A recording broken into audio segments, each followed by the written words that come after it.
University police સ્ટેશનમાં એક અપહરણ તથા આત્મહત્યાના દુષ્પ્રેરણનો ગુનો નોંધાયો હતો, જેમાં એક ફરિયાદીની માતાએ સામાવાળા 8 આરોપીઓના ત્રાસના લીધે પોતાના છઠ્ઠા માળાથી કૂદકી મારીને આત્મહત્યા કરી હતી.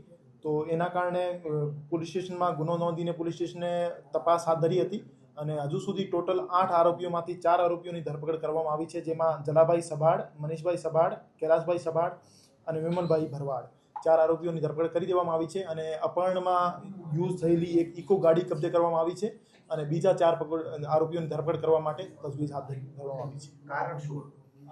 એમાં ફરિયાદીના નાના ભાઈ દ્વારા સામાવાળાઓની દીકરી સાથે લગ્ન કરી દેવામાં આવ્યા હતા 2 વર્ષ પહેલા.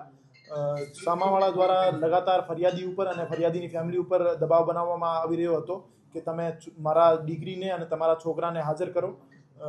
એના ત્રાસના લીધે જ જે ફરિયાદી છે એમનું અપહરણ કરવામાં આવ્યો હતો, જેથી એમની આરોપીની દીકરી અને સામાવાળા જે ફરિયાદી છે ફરિયાદીનો ભાઈ હાજર થઈ જાય અને આ લગાતાર ત્રાસ આપવાના કારણે અને જાનથી મારી નાખવાની ધમકી આપવાના કારણે ફરિયાદીની માતાએ સુસાઇડ કરી દીધી.